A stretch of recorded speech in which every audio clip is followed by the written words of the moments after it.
I'd like to welcome everybody to tonight's session. This is an information session on achieving your CPA designation. Let me begin by once again, in case anybody was late, introducing myself again. I'm Michael Levi, and my partner Ira is with us tonight too. We'll be splitting this presentation. I'll be doing the first part, and then Ira will take over. Let me begin by going over the basic agenda for tonight's session. What we're going to be doing tonight is we're going to start with the basic purpose of the session.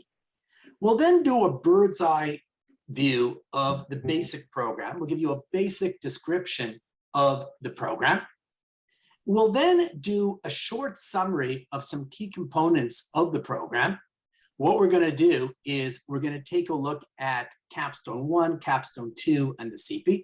If you're not familiar with what these are, you will be after we do point 2.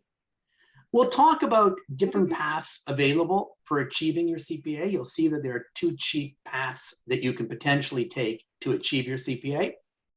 We'll talk about how do I decide which path to take. Whenever you have choices, you always want to make an informed choice if at all possible. So we'll talk about how do I make that decision. What I'd like to then do is go over the blueprints for each of the different PEP exams that you may find yourself writing. After I get to point 6, my partner Ira will take over, and Ira will go over the timing of the module exams. For those of you who are planning to take the modules are the same thing as PEP. He'll also talk about preparing for the module exams and deciding when to write. So after we've gone over the overall program, at that point, we'll then move on to part 2. In part 2, we'll try to tell you a little bit about ourselves. Ira and I are the co-directors of the PASS program. We'll tell you a little bit about who is PASS. We'll talk a little bit about what PASS has to offer. Bottom line is we've got various courses and resources available, and we'll just try to give you an idea of what would be available to help you get through these exams. And then in case anybody's interested in registering at any point, we'll just leave you with some basic registration information. Before I go any further, I just want to mention that I welcome questions. At any point in time, please feel free to interrupt me or Ira with questions. My preference would be if you ask the questions orally. It makes it more like a physical classroom. Unfortunately, we can't be physically together, so at least let's try to simulate a physical classroom. So if you must use the chat, by all means do, but my preference would be to have a bit of a dialogue. So if you have any questions, feel free to interrupt at any point and ask your question. We'll do our best to answer it. So let's get started then with the purpose of the program, purpose of the session, excuse me. The purpose of the session is to acquaint you with the exams that you're going to be writing in order to achieve your CPA designation and really give you a good idea of what's involved in preparing for these exams. With that knowledge, you should be able to make an informed decision as to how to attack these exams and when to attack these exams. We'll also be acquainting you toward the end of the session with a PASS program that we designed to help you successfully get through the CPA program. It really is doable. It's a very doable program as long as you know what you're doing, and our job is to make sure you do know what you're doing. And then finally, with good knowledge of what the exams involve and how to prepare, hopefully that might relieve any tension anybody's feeling. I know that typically I feel the greatest amount of tension when I don't know what I'm up against. When I understand what I'm up against and how I can prepare, that always relieves my tension. So hopefully by the end of tonight, you're not going to be ready to write the exams, of course, but at least you'll have an idea of what you're up against and how you can begin your preparations. So let's get started. I mentioned that I was going to start with the description of the program, just a bird's eye view of the program. So here's the bird's eye view. You do your academic prerequisites while you're in school. Once you complete your degree, you would then move on, assuming you're going to go through PEP, and we'll talk later on about another alternative, but assuming you're going to be going through PEP, what you would then do is you would do Core 1 and Core 2. Now, Core 1 focuses primarily on financial accounting. There are other competencies, but it's primarily financial accounting. And Core 2 module focuses primarily on management accounting. So what you would do is you would attend a module. Typically outside of COVID, there's an actual in-person workshop that you go to. And then the rest of the module is done online, and then you write an exam. During COVID, the workshops are actually online too. CPA Canada, CPA Ontario, I should say, is hoping that will change in the new year. But for now, because of COVID, everything is online. Now, after you've done Core 1 and Core 2, you would then move on to the electives. Now, there are 4 electives from which you can choose. There's assurance, performance management, tax, and finance. You only have to do 2 of the elective modules. And again, each of these modules is typically about 7 to 8 weeks, and whether it's core or elective. You only have to do 2 of these 4 modules. The only caveat is that if you want your public accountant's license, say you're planning to have a career in public accounting, and you don't want to have to write any further exams after the CP in order to practice, you're best off choosing assurance and tax. Because if you choose assurance and tax, and then you make it through all these modules and right through the final exam, right through the CP, then you automatically get your public accountant's license without any further exams. So we first go through Core 1, Core 2, and the electives. The next step is the capstones. And I'm going to describe the capstones in more detail in a future slide. So once again, just a bird's eye view now. Capstone 1 is basically a big group project that you'll be working on with a number of other students, where you're analyzing a very large case, but it's basically high-level analysis. It's not intended to be terribly technical. You're dealing with strategic and operational issues, and then you're preparing a presentation, both in writing as well as orally, for a mock board of directors or team of executives. In Capstone 2, what you would be doing is simply writing prior CPs. And these prior CPs are then marked professionally and returned to you. Once you've gone through the Core 1, Core 2, the electives, and both capstones, you're now ready to write the common final exam, otherwise known as the CP. And we'll talk about it in more detail in just a few minutes. Once you've passed the CP, assuming you have the requisite work experience, you then become a CPA. Now, how long does this all take, right? How long does it take me from beginning to end? If I start with Core 1 and I want to make it to the CP, how long can I expect that to take me? So in Ontario, the way it works is as follows. You do have to do the modules in order, okay? Core 1, Core 2, and then the electives. But the program can be completed more quickly because if you have a good GPA, a GPA of at least 75% in the core prerequisite courses, and we'll talk about what we mean by core prerequisite courses very shortly, you can then take Core 1 and Core 2 simultaneously. So if you take them simultaneously, you'll see from the schedule that Ira shows you later, if you take them simultaneously, then it's possible to get through the program in 1 year. Now, again, would you want to take them simultaneously? Probably not if you're working full time. These modules are quite time consuming, and it's rather difficult to do them simultaneously. But there definitely are students who might begin PEP already, let's say in the summer after they graduate, in which case they may not be working yet. So they may do 2 modules simultaneously. But if you're working, it's rather difficult. The CPA PEP, including the CP, should be completed within 6 years from the initial start date. That really should not be a big issue, okay? Because even if you don't want to speed through things, even if you want to do it in 2 years, that leaves you more than enough time to get through the process. Most people get through the process in a great deal less than 6 years. Even if, unfortunately, somebody isn't successful the very first time on their CP, they still usually get through this in a lot less than 6 years.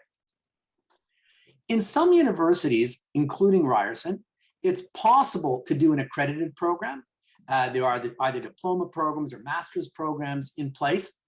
And bottom line is, once you do an accredited program, the bottom line is it exempts you from certain modules. Now, depending on the program that somebody does, and again, people don't always do the program in their university from which they did their undergraduate. right? So, you know, if somebody, let's say, went to U of T, they might come to Ryerson. Or if somebody went to Ryerson, they might come to U of T. There's no need. I'm not assuming that everybody will do it in their own university. The bottom line is most of the programs do exempt you from Core 1, Core 2, and the electives. So many, if you do an accredited program, you would start with the capstones. Some of the master's programs also exempt you from Capstone 1 and Capstone 2. So you're able to move directly to the CP. So what exactly you're exempt from will be a function of which accredited program you choose. The final step that everybody has to do, regardless of whether they went through PEP, in other words, regardless of whether they went through all of these modules or did an accredited program, it doesn't matter. The final step is the same for everybody, and that's writing the CP, which I'll describe in some detail in a few minutes. Does anybody have any questions before I talk in a little more detail about the capstones? Okay, if nobody has any questions, let's move on then. Let's start with Capstone 1. So again, if you've gone through PEP, you would only get to Capstone 1 after having done Core 1, Core 2, and your 2 electives. If you went through an accredited program, you may find yourself going directly into Capstone 1. The main focus of Capstone 1 is to do a large business case, which you work on as a group. Capstone 1 also prepares candidates for the CP, particularly day 1, which draws on both the contents and the skills developed in Capstone 1. So the first day of the CP, as we'll see in a few minutes, you're going to be writing a large case referred to as a comp, and it's going to be based on your Capstone 1 case. And I'll tell you more about that when we get to the CP. The key aspects of Capstone 1 are a significant written report that you would do as part of a group that simulates a report to a board of directors or a team of senior executives. As I mentioned earlier, you would also do an oral presentation along with your group. Typically, you would split it up among the group. That's intended to simulate a presentation to a board or a team of senior executives. And then this simulated team of senior executives or board basically would then pepper your team with questions. Now, again, this is all done as part of a group. The way that the Capstone 1 module begins is typically with a 2-day weekend workshop. And again, outside of COVID, this is in person. During COVID, recently it's been online simply because of COVID. It's quite likely that by the time you get to Capstone 1, quite likely it'll be in person again. During this workshop, you have an opportunity for team members to meet each other, develop team agreements, practice presentation skills, and develop an action plan for completing the learning activities required during the module. You need about 10 to 15 hours of structured learning time per week. That's about an average. So it's not difficult, but it's quite time consuming. Most people are doing Capstone 1 while they're working. So again, you'd have to fit in this 10 to 15 hours while you're working. And then, as I said before, as a group, you would submit your report and make your presentation. Now, they don't disclose the pass rate for Capstone 1, but it's very, very high. Our understanding is that if you do what you're told to do, you're going to pass. What you'll be getting feedback along the way, and if they tell you to make certain revisions and to do certain things, if you follow what you're being told and you put in the time, there's no reason not to pass. I don't know what the pass rate is. It must be very high because I don't know if I can't recall meeting anybody who failed, quite honestly. And we've been teaching since Capstone 1 started. Capstone 1 started with the CP back in 2015. We've been teaching during that whole period. And again, I honestly don't recall meeting somebody who failed. So it's a very high pass rate. In theory, you can fail as a group if you don't do what you're supposed to do. In theory, you can also fail as an individual if the rest of your group feels you weren't pulling your weight. But again, I think this would be very rare. Any questions on Capstone 1 before I move on to Capstone 2? Capstone 2 has 3 primary objectives. Continue the development of the candidate's enabling competencies, particularly your communication and self-management competencies. Prepare candidates for all 3 days of the CP. And finally, continue the development of an integration of your technical competency areas. As I mentioned before, during this module, you're writing practice CP cases. So you're certainly primarily learning how to write cases effectively, but you're also picking up a fair amount of technical from the case writing. There's no exam at the end of Capstone 2, so everybody passes as long as you submit your cases. The only way to not pass is to not submit your cases. You could submit your cases and do miserably on every one, and you will still pass Capstone 2. You may have a bit of a problem with the CPA at that point, but you'll pass Capstone 2. So it's not intended to weed people out. The bottom line is that the weeding out takes place before people get to the capstones. So Capstone 1 weeds out a tiny percentage of people, and Capstone 2 really doesn't weed out anybody because pretty much virtually everybody submits the cases as they're supposed to. Similar to the case of Capstone 1, you start with a 2-day workshop. Before the workshop, you would typically write what's called a multi-day 3 case, which is a case that's typically 70 to 90 minutes long. And we'll talk more about that when we describe the CP. The workshop teaches students how to debrief and analyze their response. It's about a 7-week module, and similar to the case of Capstone 1, you can expect to spend 10 to 15 structured hours a week, maximum 20. The time will not be allotted completely evenly because what you're doing is you're submitting cases each week, but the number of cases you need to submit in a given week could vary. So some weeks will be busier than others. Capstone 2 is also designed so that you can be doing it while you're working. Some students happen to be off by that point, but many students are still working. So during Capstone 2, you definitely have the opportunity to write practice cases and, most importantly, get them professionally marked. There are also debriefings through online webinars. Any questions on Capstone 2 before I move on to the CP?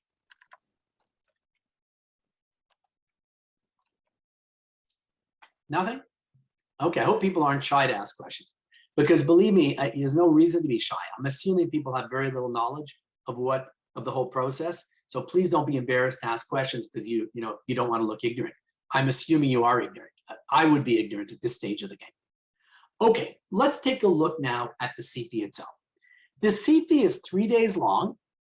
Day 1, as I mentioned earlier, is based on Capstone 1. Typically what happens is you're dealing with the same company you were dealing with during the Capstone 1 module, but now it's a number of years down the road, and you're dealing with new strategic and new operational issues. Day 2 is the roll comp, which I'll describe in just a few minutes. And then finally, day 3 is when you would be writing the shorter cases.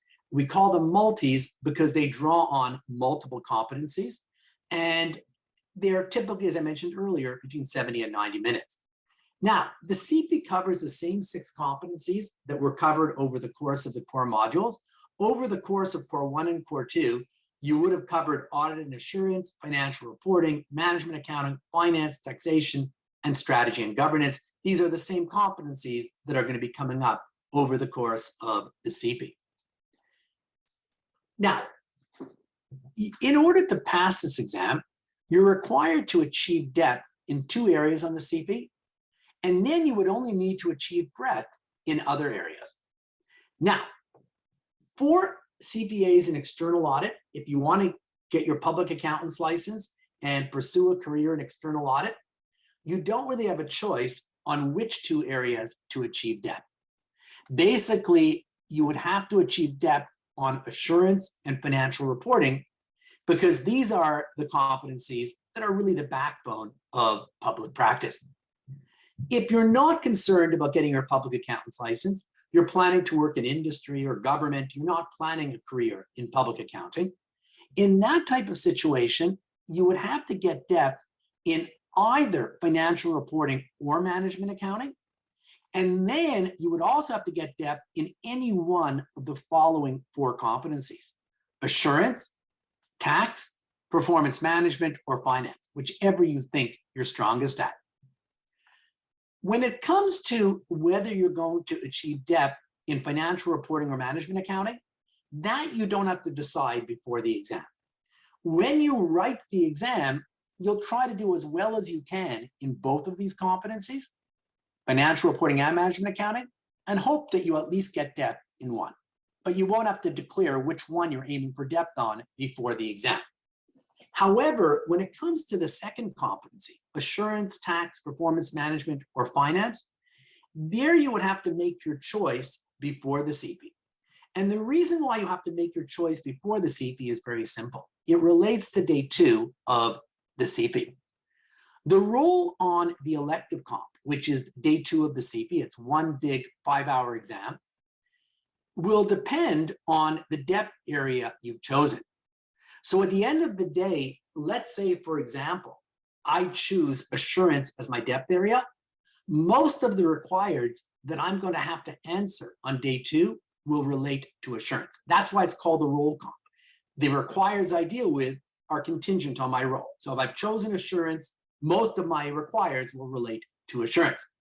If the person next to me chose taxation, most of her requireds will deal with tax.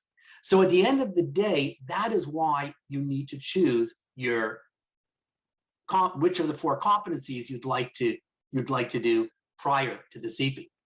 And the way that the core 2 comp, the way that the day 2 comp on the CP is designed is there's a certain amount of information that everybody has to read, regardless of whether they chose the assurance, tax, performance management, or finance role. But then there's other information that's specific to your role. So if I chose assurance as my role, I would read certain common appendices that everybody has to read, and then I'd have a specific package that dealt just with assurance, that just the assurance people read. The person next to me who chose taxation, she's going to be reading the same common appendices that I'm reading, but she'll also have a special package with tax information. When it comes to day 3 of the exam, that is where you're going to have the short cases, as I mentioned earlier, the 70 to 90-minute cases. For day 3, everybody writes the same cases, okay? So whereas in day 2, the requireds you deal with will depend upon which of the 4 competencies you chose, day 3 of the exam, everybody writes the same cases. And the same thing is true for day 1. Day 1, we have this big comp that you write, this one big 4-hour comp that's based on Capstone 1. There again, everybody writes the same case. So the only day of the CP that's dependent on which of the 4 competencies you chose as your depth area is day 2. Before I go any further, are there any questions? Okay. When I mentioned earlier on that there's a decision that you need to make with regard to which path to take, because there are really 2 paths that will both lead to getting a CPA. The first path, the more common path, is basically to go through PEP. So that means going through Core 1 module, Core 2 module, the elective modules, and then the Capstone modules, and then writing your CP. Now, basically, these are the prerequisites here. I'm not going to read them to you. These are the grade requirements. If you look at the grade requirements, it says 60% in each core course. Do you remember we saw the term core course come up earlier in the presentation when I was talking about doing Core 1 and Core 2 simultaneously? We said you needed that 75% in core courses. Normally, you only need 60%, but if you want to do the 2 simultaneously, we said 75%. Just so people understand what core course means, you've got core and non-core courses that you take as prerequisites. The core courses are courses that relate to the 6 competencies we looked at earlier. And just to refresh your memory, if you just want to remind yourself, these are the 6 competencies. So the core courses relate to these 6 competencies with one exception, your first intro courses. So for example, if you bombed your first accounting course you ever took, it doesn't count as a core course, which is good because a lot of people, including myself, bombed their first accounting course. Now, the non-core are basically the general business courses that are considered peripheral, so to speak. So economics, statistics, business law, IT. So you need to get at least 60% in each of the core courses, the courses based on the 6 competencies, And then overall, you would need a minimum average GPA of 65%. So this assumes that you're going through all the various modules. Now, a second path that's available is what they call the accredited path. Now, with the accredited path, you would attend an accredited program. So as I mentioned earlier, most of the universities today, whether it's U of T, Ryerson, Waterloo, I mean, bottom line is, it seems to me that almost every university, if not every university, seems to have an accredited program today. If you go to an accredited program, as we saw earlier, you are able to skip certain modules. And as I mentioned earlier, which modules you're able to skip depends on which program you go to. As I mentioned earlier, with most programs, you would be skipping Core 1, Core 2, and the electives. But again, with some of the master's programs, you would go directly to the CP. Now, I obviously can't show you the prerequisites for every program, because at the end of the day, the exact prerequisites will be dependent upon the university that you attend for your accredited program. And as a matter of fact, I'll just skip to this point here. If you get this, if you don't have this presentation already, when you get it, what you'll do is you'll click on here if you're interested in an accredited program, and it will take you to the CPA Ontario webpage that gives you the prerequisites for each of the various universities that offer accredited programs. This point here is just a term you're going to see on the CPA Ontario website. They talk about the currency of education limit. Quite frankly, it doesn't have a lot of relevance to you. Basically, it says that candidates should have completed at least one applicable course in each of the CPA competency areas within the last 10 years of application for admission to CPA Paths. So again, this is not going to be an issue for anybody here. Again, I only have it, it's only on the slide because you may see it when you go into the website, but it's really not very relevant. So at the end of the day, the prerequisites are obviously fairly straightforward if you're going through PEP. If you're going through a particular university program, you need to refer to the specific prerequisites for that program. Again, you can just click to get to the prerequisites. One of the things I'd like to talk about now is, how do I decide what to do, right? It's only October now. So the question is, should I be going for an accredited program, or should I just go through a PEP? So obviously this is a decision that you need to make. I'm not going to tell you what to do, but for what it's worth, I'll give you my opinion. So what I'm about to do now is not factual, but rather opinion. Okay, I always like to provide full disclosure. So I'm going to now give you my opinion of how I would look at it if I was a student. If I was a student, these are the variables that I would consider. A big one variable that's not insignificant would be cost. I'd ask myself, which is more costly? Is it more costly to go through PEP, or is it more costly to go through an accredited program? So what you'll find, and again, the costs really vary very much by university, but many of the accredited programs are quite expensive, and they tend to often be more expensive than going through PEP. To go through PEP, you're paying $1,400 for Core 1, and then you're paying $1,300 for Core 2 and the 2 electives. If you were to go to an accredited program that exempts you from Core 1, Core 2, and the 2 electives, chances are you'll be paying more than this. Again, it depends on the program. Some of these programs are quite expensive because, quite frankly, they're cash cows for the university. Remember, again, I'm no expert on how universities set fees, but I think they have a lot more flexibility in charging a high fee for this than they would for undergraduate programs. So I think it's seen as a cash cow by some universities. Then there's the time commitment. The diploma or accredited programs are generally full-time programs, and that means that you can't be working while you're in school, right? A lot of them are full-time. So when you look at the cost of doing an accredited program, I wouldn't only consider the out-of-pocket costs, but I would also consider the opportunity cost, right? Now we're getting to management accounting. Remember that opportunity cost. There is an opportunity cost in terms of lost wages. You know, students that go through PEP typically are very often, not always, but very often, they're working right through all 4 modules, Core 1, Core 2, as well as the electives. So again, from a financial perspective, that can be very advantageous. Now, money isn't everything. let's say you've got all the money in the world to spend, and you're not worried about the opportunity cost either because you're independently wealthy. Assuming that's the case, and I'm assuming it isn't for most people, there's still a couple of non-financial reasons why you might prefer doing the modules. Writing the modules really forces you to beef up on your technical in order to get through the modules.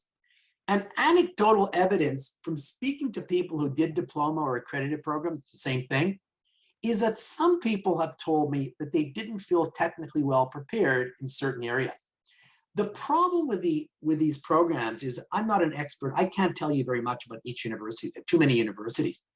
But the experience I've had to date is that some universities might do a great job in certain competencies, but not others. So I've had students come to me and say, in my university was great, but we really hardly covered management accounting. So now I don't feel well prepared. Or we really didn't do justice to finance, so I don't feel well prepared. The nice thing about PEP is being offered by CPA Canada. So PEP has to give you all the technical knowledge, has to basically prepare you from a case writing and technical perspective to write that CFE. Because remember, it's CPA Canada that prepares PEP, and it's CPA Canada that prepares the CFE, right? So they have to make sure to give you the necessary knowledge base to go on to the CFE. Whereas in a university, you're kind of at the mercy of the program. Some programs are great, and they might cover everything off very well, others may not. But when you take PEP, you know you're going to be covering off everything you need for your CFE. The other problem with some of the accredited programs is you have to look at the timing of the program. Some of my students have gone to accredited programs where where they're more or less done by the September before their CFE. So they have a whole year ahead of them if they write the following September, or even if they write in May, they've got basically many, many, many months in which to forget what they learned in PEP. When people go through the modules, they'll often be taking the modules much closer to the time that they're writing. If I want to write in May, I can be taking my modules right up till the prior December. If I want to write in September, I can be taking my modules right up. And when I say the modules, I mean Core 1, Core 2, and the electives. I can finish all that as late as the end of March and still write in September. So you don't have as big a time lag between finishing your modules and writing the CFE as you often do between finishing an accredited program and writing the CFE. And then the final and possibly most important variable, if I were trying to ask myself, should I go through PEP? The final thing I'd be asking myself is how difficult is it to get through these exams? If these exams were terribly difficult, with 6% pass rates, and you had to be an absolute genius to get through them, then it would be a no-brainer for me. Despite the high cost, I'd go to an accredited program to escape having to take these modules. To avoid having to take the Core 1, Core 2, and elective exams, I'd run to an accredited program. But Ira and I have been training people for these module exams for many years now. For these PEP and module means the same thing. We've been training people for the PEP/module exams for many years now. They're not a walk in the park, but they're also not insurmountable, okay? If you study hard and you know what you're doing and you're well prepared, there's no reason not to pass these exams. They don't disclose the exact pass rates, unlike the CFE, but again, just from our experience with the many students who've taken our program, we think the pass rates are quite high. Again, it's not a walk in the park. It is a lot of work, but it's very doable. Any questions on what we just went over on the choice of path to take? Please, Kevin. Yeah, you mentioned this just a bit earlier, but could you speak more about the timing of kind of how long it takes to do the whole CPA, each module and everything? Right. So each module is typically about 7 to 8 weeks. Many people will do the modules over a couple of years. But as I mentioned at the very beginning of the session, you can conceivably do it in 1 year by taking Core 1 and Core 2 simultaneously. But again, I would only do that probably if I wasn't working or if I had a very light part-time job, because it would be very time consuming to do the two together. Right, yeah, because two in the same time is very challenging. Yeah, it's a lot of work. There's no question about it. That's why I think it is doable if you're not working. But if it's on top of a full-time job, yeah, that would be very difficult. For vast majority of people, that wouldn't work. Dylan, did you have a question? Yeah, hi. I just wanted to ask if, because I know that you can do, as you said, the module through the PEP program through CPA, you could do two together if you have an average of over 75. Yes. Would that like mess up the timing like the accredited programs would, or would it be more easier to go through to the capstone? And I'm sorry, why I'm not sure I'm following you. Why would it mess up the timing? because weren't you saying that a lot of the accredited programs, there's a lag between the time that you finish the modules and then you write the CFE. So Right. with doing the two at the same time through the PEP program, have that same issue? Or Oh, I understand your question. Not really. I'll tell you why. Because let's pretend we have a student, Dylan. Let's say you're the student. So let's say you decide this coming summer to do Core 1 and Core 2 simultaneously. So now by the end of the summer, you've got Core 1 and Core 2 under your belt, you've passed both exams. Keep in mind, you still have to do the electives. So let's assume you did an elective in December and the second elective in March. By the time you finish your core and electives, it's already the end of March. So there isn't that large a time lag between March and September, assuming you're writing in September. Do you see what I mean? As opposed to some of the accredited programs where you're finished everything by the end of the summer. okay, yeah, thank you. I didn't realize the electives were separate. Thank you. Yeah, you still have the, yeah, nobody, it would be impossible to get through. It would be absolutely impossible to get through all of PEP, including core and electives by the end of the summer. That would be impossible. Because you can do Core 1 and Core 2 together, but you can't do the electives at the same time. And also you can't do the electives at the same time. You can't even do both electives together. Those have to be done separately. Any other questions? I certainly welcome questions. Please don't be shy. Okay, the last thing I'm going to do, and then I'm going to turn over the virtual floor to Ira, is just very briefly go through the blueprints. And again, you can look at them more closely on your own, but let me just highlight a few things. Because of COVID, they've made some changes to the PEP exams. So let's start with Core 1 and Core 2. Bottom line is, prior to COVID, there were both objective format questions, primarily multiple choice, and then there were cases. Because of COVID, the exams are not being offered in person as they were prior to COVID. Instead, they're being offered online. Because they're being offered online, voice questions. So if somebody, for example, is writing in December, I don't think any of you will be writing this December, but if you were, there might be the odd person who's graduated already and is, you will not be doing any multiple choice. The whole exam will be case-based. You'll be doing 2 60-minute cases, so it'll be a 2-hour exam with 2 60-minute cases, no multiple choice. And that's because of COVID, because the exam is being done online.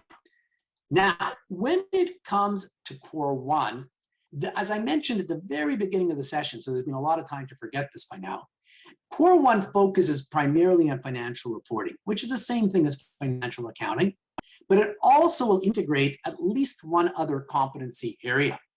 So at the end of the day, if you look at the makeup of the Core 1 exam, you can see that a huge chunk of it has to be financial reporting, 50 to 70%. The second biggest area is audit and assurance, which can be anywhere. It's a pretty wide range, 10 to 30%. And then there can be both finance and taxation. There can be as little as 5% of each or as much as 15%. So that would be the Core 1 cases. For Core 2, the main emphasis is on management accounting. But once again, they would be integrating other competency areas. When it comes to Core 2, the biggest area, not surprisingly, as I mentioned before, is management accounting, 50 to 70%, similar to financial reporting being 50 to 70% for Core 1. Here, when it comes to Core 2, the second biggest area is strategy and governance. They may test financial reporting. This is a really wide range. There may be no financial reporting at all, or as much as 20%. I don't think it's very likely you go up to 20%, but CPA Canada reserves the right to go up to 20%. And then you definitely will see some finance on your management accounting case, which again is not a surprise, right? Finance ties nicely with management accounting. There it will be anywhere between 10 and 30%. Now, I'm not going to read all of this to you, so let me just give you the basic gist and then you can read the details on your own. The bottom line is you will have access to both the CPA handbook and the Tax Act during your exam. You'll have an electronic copy of it. What they're saying is you can copy from those sources into your paper, but if you're working at home and you're doing this online, which is how it's going to work till December, you better not copy from anything else. You're not allowed to. Now, when it comes to the standards and regulations that are testable, you're generally responsible for standards that become effective prior to December 31st, prior to the year that you're writing. So just to bring this to life, let's say I'm writing my exam in 2022. Any of the exams I write in 2022, I'm responsible for handbook guidance up until December 31st. They don't say this here, but the truth is for ASPE, it would be up to December 31st of 2021. So if I'm writing exams in 2022, for ASPE, I'd be responsible for anything, any standards that become effective up to December 31st, 2021. For IFRS, for some reason, it would be January 1st, 2022, a one-day difference. For the Tax Act, once again, you're responsible up to December 31st, 2021, if you're writing any of your exams in 2022. The second point they make here is that if any new standards come out in the month of December, you're not responsible for them, okay? You are responsible for a standard that came out prior to November 30th and only became effective during December. But if a new standard came out in December, you wouldn't be responsible for it. And the truth is, between you and me, this is really quite academic. The reason why it's academic is usually when new standards come out, they're not effective immediately anyhow. They're often not effective for a year or two. So the fact that you're not responsible for standards that come out in December, bottom line is they're not going to be effective anyhow for quite a while. Now, what I've just gone over with you is what the exam looks like under COVID. CPA Canada is hoping, and again, with COVID, you'd have to be a fool to make any definite predictions, right? Because you just don't know what to expect when it comes to this plague. The bottom line is, all things going well, they may go back to in-person exams already in the coming year. So by the time you guys, most of you guys are not going to be writing your first exams, I'm guessing, till at least the spring of 2022 and possibly the summer of 2022. So by the time you guys write your first exam, it's very possible that the online exams will no longer be enforced. So this blueprint, which I showed you for COVID due to online exams, may no longer be relevant. In which case they would revert back to the way the exam was prior to COVID. Prior to COVID, when the exams were not online and they were in person, as they're hoping they'll be next year, there was a lot of multiple choice on Core 1 and Core 2. If you take a look, the vast majority of the Core 1 and Core 2 exam was multiple choice. 75%, it was a 4-hour exam. 75% of the exam was multiple choice. And there was just one 60-minute case worth 25%. So quite different from the exam during COVID. During COVID, it was just 2 cases, no multiple choice. Once COVID ends, we're going back to 75% of the exam being multiple choice and just 1 case. What I've shown you in this box here from the blueprint is that they don't just give you the multiple choice, have you do that, and then give you the cases and have you do that. They give you everything at once and you allocate your time between the multiple choice and the case. And the best advice I can give you is to follow what they tell you, which is to spend 3 hours on the multiple choice and 1 hour on the case. Now, outside of COVID, when they have objective format questions, multiple choice questions, they give you an idea of what the ranges are going to be.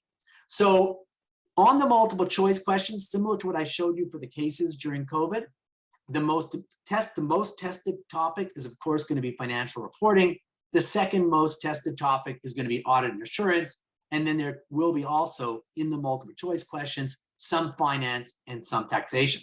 Taxation isn't really that insignificant. It can be anywhere from 10 to 20%. For core 2, they also give you a breakdown of the multiple choice questions, 10 to 30% for strategy and governance, but the biggest chunk being management accounting, which is 50 to 70%. Basically, even outside of COVID, even though you don't have 2 cases, you do have 1 case.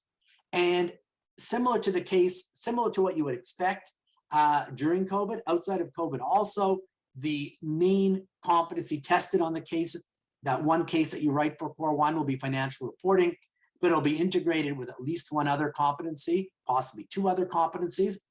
And then for core 2, the main topic tested on the case will be management accounting, but once again, it will be integrated with other competencies. Similar to the case of the exams during COVID, you're going to have access to an electronic handbook as well as an electronic tax act, and the cutoff dates are going to be the same as they were during the exams for COVID. Now, when it comes to the electives, let me just very briefly, again, I just want to leave enough time for Iris, so let me just very briefly go over what the elective exams look like. During COVID, there aren't going to be any objective format questions. In theory, there can be objective format questions on the electives, but not during COVID. During COVID, you're simply going to have cases and no multiple choice.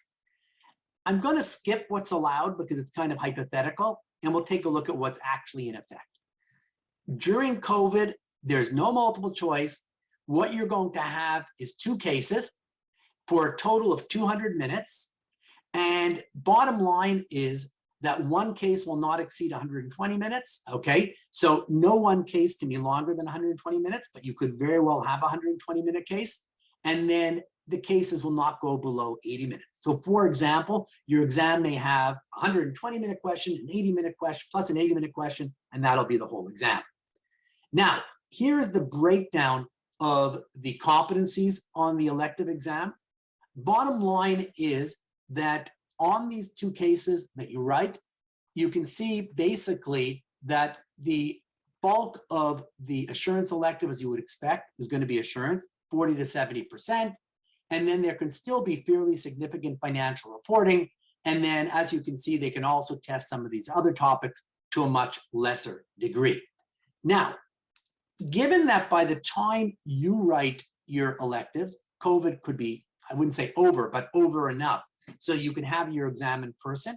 If that happens, as they're hoping, if that happens, they're going to go back to the original format.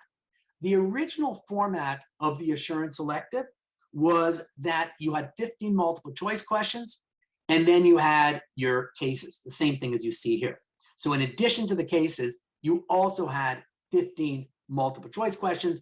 And instead of the whole exam being 200 minutes, the exam was a full 4 hours, 240 minutes. Now, the way that they came up with multiple choice questions prior to COVID, and will continue to do the same after COVID, is that, as you would expect, for assurance, a big percentage of the multiple choice questions were in assurance, 50 to 70% were assurance, 20 to 40% were financial reporting.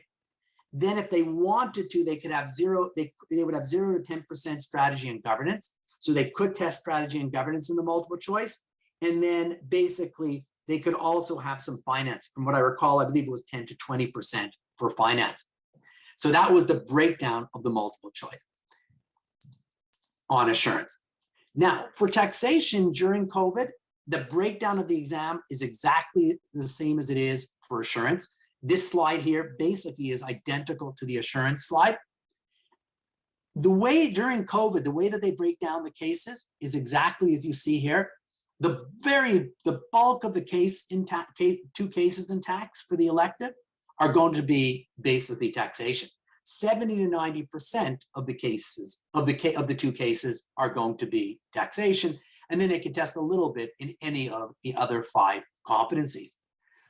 Prior to COVID, the way it worked was you had, once again, the same 200 minutes of cases, but you also had 15 multiple choice questions. So assuming they go back to the old exam, in other words, to the pre-COVID situation, by the time you write, you can expect to have 15 multiple choice questions in tax in addition to the 2 cases. Unlike the case of assurance, all of the tax multiple choice will be 1 competency, taxation. So after COVID, we're talking 15 tax questions plus the 2 cases, 15 tax multiple choice questions plus the 2 cases. When it comes to finance during COVID, again, same as the other 2 electives, two cases for 200 minutes. This would be the breakdown of finance. Not surprisingly, the bulk of the exam is finance, and then there can be a little bit of the other competencies. Once COVID ends, hopefully by the time you write, there's going to be multiple choice questions. Once again, 15 multiple choice questions, similar to the case of tax. For finance, all of the multiple choice questions are in 1 subject, and that is finance. When it comes to performance management, again, same format as the other electives, and this is the breakdown of the subject areas. Not surprisingly, management is a big chunk of it, 40 to 60%, and even strategy and governance can be a pretty big chunk. So as you can see, this is performance management is primarily a combination of strategy and governance and management accounting, but they can also throw in some other competencies. Prior to COVID, and this will be the case for you, hopefully by the time you write, the 15 multiple choice questions on the performance management exam were comprised as follows. 40 to 60% of them were management accounting, 30 to 50% of them were strategy and governance, just like you see for the case breakdown. And then there could be 0 to 10% in financial reporting and 0 to 10% for assurance. But the bulk of the multiple choice questions, and possibly all the multiple choice questions, may end up being strategy and governance and management accounting. So at the end of the day, what is the impact of COVID? Basically, because of COVID, the workshops have been held online. Hopefully they'll be held in person by the time you write your exams. As I mentioned earlier, we know that definitely up until December 21, they're going to be using these COVID blueprints where there'll be no multiple choice. Again, hopefully if all is well and we don't have any surprises from COVID, hopefully by 2022, they'll be reverting back to the old exams with a multiple choice. I'm now going to hand over the floor to Ira. Okay, thank you very much, Michael. So as Michael mentioned, I'm Michael's partner, Ira. So I'm just going to take over the session and I'll go right to the end. My part will be much shorter. As Michael kept saying, please, if you have any questions, by all means, ask along the way, just interrupt, and I'd be happy to address them. Okay, so Michael spent a lot of time going through the different modules. So this is the upcoming timing. Essentially, they give them 4 times a year. These dates are at the moment what they have. It is possible I could be off by a day or 2 because of COVID, hopefully post-COVID. But these dates are currently what they have set out. But again, things could change if the exam changes. But we're talking like by 1 day or something like that. So essentially, they do it like in 2 days.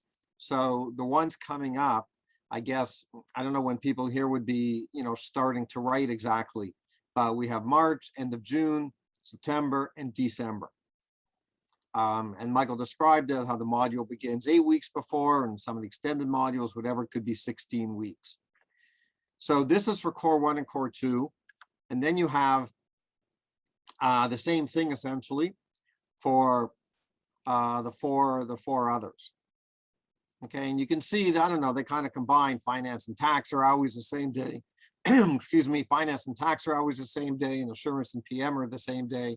I don't know what the logic is, why they put those 2 together, but That's kind of how they've done it for the last few years. Okay, so this is the timing. So obviously you want to try and plan out when you think you're going to write, given the fact that you have 4 chances over the course of a year. Any questions, people? Any questions or anything? Everyone good? Okay, so just to give you some basic information, I guess this is really how we can kind of help in the process. So we've been doing this, I guess, for a lot of years. You can see basically from how long. We've taught really for all the different firms and stuff, but we've been doing the PwC program for many, many years, and we do that across Canada. Michael, I say this, Michael doesn't say this, he's too humble and modest, but Michael did very well when he wrote the exam. He actually won the gold medal. And overall, the feedback is very good. I think people generally like the courses and they like the material. Okay, so where we get involved really is at both stages. We have material for the modules, and we have material for the CFE. The issue is, I guess, when people take the modules, why would they need other material? So the truth is, we did not really know this at the beginning when this whole system started. We started to create the material. We didn't really know, whether or not people would want the material when they were taking the modules. At the beginning of the whole system, many years ago, people were allowed to write in Ontario without going to the modules. So we had all this material. But what started to happen is, as the system kind of changed, and it was only a transition period where people were able to write the exam without the modules. Now you can't do that for the most part. So as the system changed, we had a lot of people requesting material who were going to the modules. So I think the reason probably is they like to supplement the material from the modules. Our material is obviously a little different. We prepare it with only one goal in mind, which is to help you pass. So it's quite directed and summarized. And the videos are really classes that we have taught to explain the material. So the videos go a long way in really explaining the material. We incorporate a lot of multiple choice questions in the material. Whether or not, again, you're tested, as Michael mentioned, during COVID, you don't have the multiple choice questions, but it doesn't matter. We use them so you can understand the material. So we purposely have left in the multiple choice questions. Whether or not we think they're going to come back anyway. But even if they wouldn't come back, I think it's helpful because they really help explain the material. So basically, we have technical material, we have videos, and we have some practice cases, for the module exams. And you can see all of this on our website. I'm just showing you the links here where you can see this. Let me just get my little annotation here. Okay. And the same thing, I guess, the same thing would be, when people are in diploma programs. One of the things we find for people that are in diploma programs, it really depends on the program. There's a big variance as to how well the technical is taught, how well students know their technical from the different programs. So, it also, actually, let me add one other point. It also depends, I guess, when people took their program. If people took their program and there's a big gap between the CFE and the modules from when they were in school, that's also another reason that people want a refresher course. Okay, and these are just different links that one can go to our website, and you can see, how we explain everything on the site. For the CFE, it's a kind of a different ball game. So we have both technical, that's a little more summarized, not really multiple choice questions, obviously, because there are none on the CFE, and case writing. And for case writing, we have Courses that start earlier, we really have two courses. We have something called a comprehensive course, and then we have an introductory course in order to give people a lot of guidance in case writing, which is obviously very different. On the technical side, we give both financial accounting and management accounting live sessions. The reason we do those are the biggest of the 6 competencies. Okay, the others, we have videos, but we don't actually do them live. So the comprehensive course is our main case writing course. We do that about about a month and a half, let's say, before the actual exam. People can practice writing cases. We give them a whole binder, a personal counseling session where they sit down with the marker. And we have different techniques in this course. Techniques are basically where they're different, they're good habits people get into when they're writing cases. I'm not going to get into now, obviously, the marking scheme. It's a very different marking scheme than the modules. But when it comes to the CFE, it's very important to know how to move up what they call the levels. And what we do is we have these technique sessions, which are they're not really technical. They're more different good habits that one can get into to help move up the levels. So that's our main course called our comprehensive course. Then we have an introductory course, which is a shorter course focusing on day 3 of the exam, which is the cases are called the multis. They're somewhere between 70 and 90-minute cases. They give 3 of them on the 3rd day of the exam. And we have a course directly for the 3rd day for the multis. The technical, as I mentioned before, we have one financial accounting course, and that goes through most of the financial accounting topics, not all of them, but really all the difficult ones. Basically, we cover most of the topics. And then we have a management accounting. Those are the 2 biggest areas on the CFE. Okay, and that's really the reason. Those are, again, where people will probably spend most of their technical studying. So that's why we have 2 technical courses. And we offer it really, I guess there's 3 ways we offer it. We stopped the classes in class because of COVID, but hopefully we'll be able to restart the ones in class. So we do that in Toronto in class. Live online, we do everything live online. In other words, if we do in class, we do kind of duplicate. So we'll do some classes both in class and live online. And then we record everything. And we always give people access to any of these. And you can always go to whichever one you want, doesn't really matter.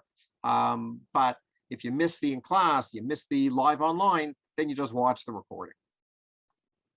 Okay, so we try to make it very, very flexible. There's no limitation on anything. People can watch as much as they want, and students always have access to everything as long as they need it. Doesn't matter when they're writing. And the same thing applies with the modules. If you're buying something, for Core 1, you'll have access to that as long as you need it, really right up to the CFE. Okay. Registering, just to finish off, registering, people register online. You can either call us, you don't have to call us, or you can just simply register online. A very important point is you do not have to be registered with CPA Ontario in order to start our courses.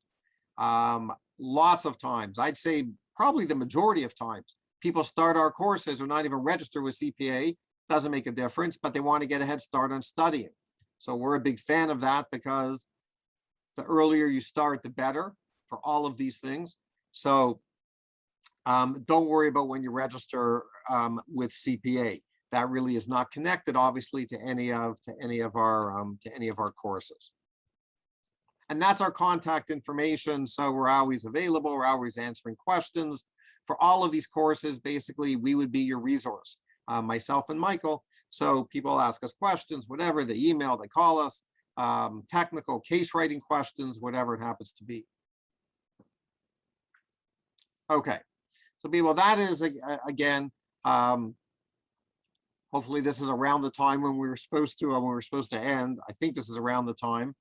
So Michael spent all that time, I guess, explaining the whole program, and I just went over basically some of the timing of the modules and kind of where we fit into the whole process. Does anyone have any questions? As Michael said, probably this is kind of new to a lot of people. Does anyone have any questions really on anything, either that I said or even that Michael said? So I just wanted to ask, I saw that you guys work with some of the big four and other mid-sized firms. So would that be like the companies you guys offer the company like a deck or like study sessions for the employees, or do they just get a discount, or how does that work? So we run the PW, okay, the large firm that we do, we run the whole PwC program. So we teach all of their students across Canada. So if you're in PwC, you'll probably see us. Basically, so what we do is we teach live the CFE course, and then we give them access to like videos and technical material. So we run like the whole PwC program. For other firms over the years, we've just done different things. Sometimes we offer a few classes, sometimes we offer technical material. I don't know, like Concordia, like in Montreal, for example, we teach not their whole program, but we teach a part of their program. So we, before COVID, we would go in person and we would run a whole bunch of different sessions. We also give them technical material. So it kind of just depends, you know what I mean? Like on the different firms. So they want it because we're really giving them the same material that we have on our website. But a lot of times, it may not be everything. It may be like a part of the material or something like that. And they want to give their students, a dedicated class or something like that. So they kind of hire us to basically do that. Does that explain it, or? Yeah, that's what I was looking for. Thank you. No problem. Other questions? Any other questions? Yeah, I was just curious. You mentioned numerous times how there was differences in the testing in regards to like being case-based now during COVID versus the multiple choice, which was run prior to COVID.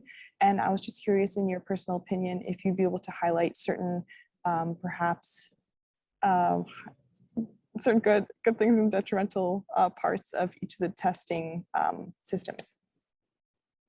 Are you referring to pre-COVID and like you mean when they had the multiple choice versus when they don't have the multiple choice? Yeah, that's right. I mean, look, I can give you my opinion, and I don't know, Michael will give you his opinion. I mean, look, at the end of the day, the module exams are technical. So the best thing you can do is know your technical. The case writing is not as developed or as difficult as the CFE. So knowing your technical, you're studying from that perspective, I don't think really changes all that much. It's a personal thing, I guess, when it comes to the multiple choice. Some people like multiple choice, some people really don't. If you really don't like multiple choice, you'd probably prefer the COVID exam when there's no multiple choice. You know what I mean? So that could just be, I think, a personal thing.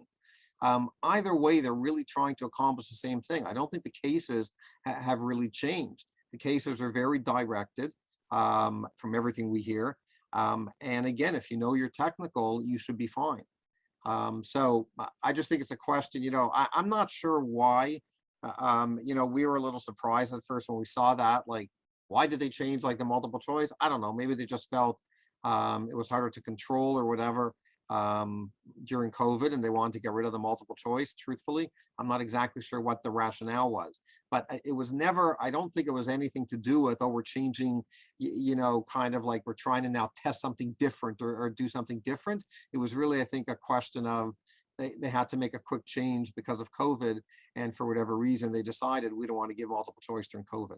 I don't think it changes that much what you do, and whether you like it better or not, I think just depends on how do you like multiple choice. Right. Okay, thank you. Okay, you're welcome. And then Kevin has his hand up. Kevin? Yeah, so I'm just wondering, I'm not sure if this was said in the presentation or not, but what's the cost of the program? So like, is there like a specific fee, maybe monthly, annually?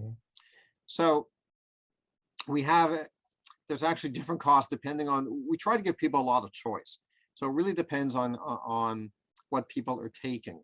So just to give you an example, I guess, I don't know, for the modules, like if you were, let's say if you were writing Core 1, Core 2, assurance and tax, and you took everything we have for the modules, the cost would be, I guess in total would be $950. That would be for all 4 of them. But then what we do is we break everything down. So let's say you only wanted core 1. So then we give you choices. Okay, do you want the whole core 1 course?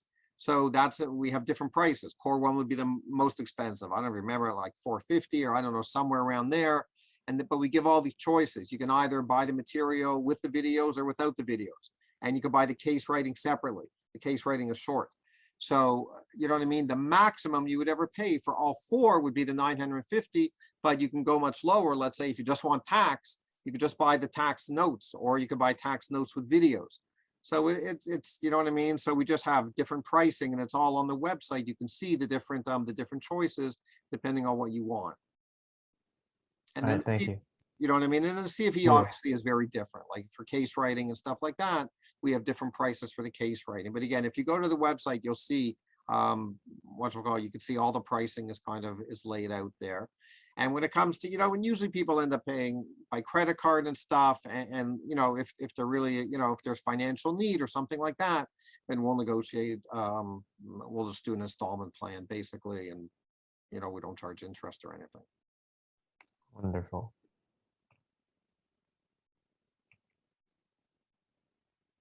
Okay, I'm looking to see if there's any other hands out here. Other questions? These are all good questions. They're always a good question as long as I can answer it. If I can answer it, it's not a good question. Okay. I don't see any. I don't see any either. If you guys want to put in the chat, you can do that as well, and I can read it out for you.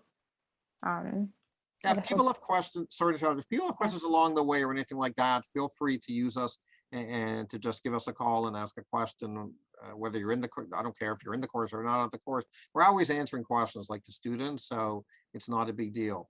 And I'm sure Michael, I'll speak for Michael, okay, doesn't mind. So if you want to ask us questions along the way or anything like that, if you think of something, okay, afterwards, by all means, just shoot over an email or give us a call.